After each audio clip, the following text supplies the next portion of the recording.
My parents held me at knife point and forced me to swallow a rock. Even though the rock was stuck in my throat and I couldn't swallow, they didn't hesitate to shove it down. But that wasn't enough for them. They then turned and forced Evelyn to swallow a snake. At that moment I thought my parents had lost their minds. I immediately called the police and had them taken to a mental hospital. Then I rushed Evelyn to the hospital. We removed the foreign objects and I casually tossed them away. But what I never expected was that 2 days later the world suddenly changed. Everyone gained abilities based on what they ate right before the change. They received corresponding talents. And the things I had carelessly discarded transformed after the change into world-ending titans like Panga's colossal hound and the celestial venomous wyvern. I was completely useless and ended up crushed under a monster's foot. But when I opened my eyes again, I had somehow gone back in time to the day before the change. My plan was to get Evelyn to swallow the jade and the snake and then protect my parents properly. But to my surprise they had mysteriously vanished. I was frantic with worry and I suddenly remembered this jade piece was something my parents got from the antique shop owner in the north part of town. In my past life they made me swallow it as if they knew the future. But I never imagined that after I threw it away, a stray dog accidentally ate it and it became the Pangu colossal hound that dominated the world.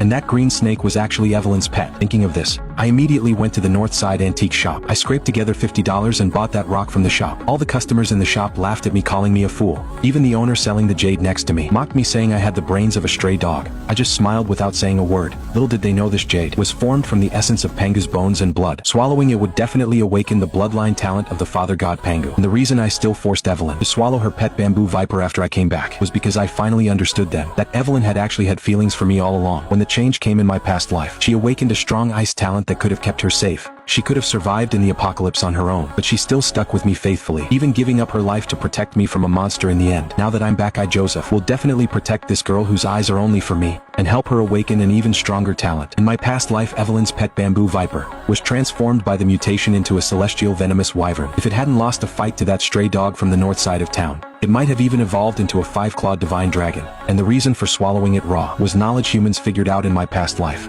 Only by swallowing it raw could you get the best talent effect. After I swallowed the jade, I hurried to the school. I took Evelyn's hand and told her to swallow the bamboo viper. Faced with my insistence, Evelyn looked conflicted. On one side was the boy she'd loved for years. On the other was the pet that had been with her for so long. Evelyn was torn inside, but seeing how determined I was, she finally made up her mind. I'm sorry, Emerald, but for Joseph, I'm willing to do anything. Then Evelyn grabbed the bamboo viper, and fighting back nausea, she swallowed it. Seeing this, the whole class was shocked into silence. Even the teacher looked stunned, completely baffled by what young people were thinking. I looked at Evelyn sweating from the pain, and pulled her into my arms. Joseph, I did it, she said as blood kept trickling from the corner of her mouth. I gently stroked Evelyn's pale face, my heart aching for her. But this scene completely freaked out the teacher. He immediately called for an ambulance. Then Mason, the guy in class who'd been pursuing Evelyn, saw what happened. His mind went blank with a ringing sound and overwhelming rage. Nearly made him black out. Joseph, you know Evelyn likes you, and you forced her to eat a snake. Mason's furious shout made the whole class jump, but I couldn't be bothered to look at him. I just kept gently comforting the increasingly weak Evelyn. Then I took out my phone,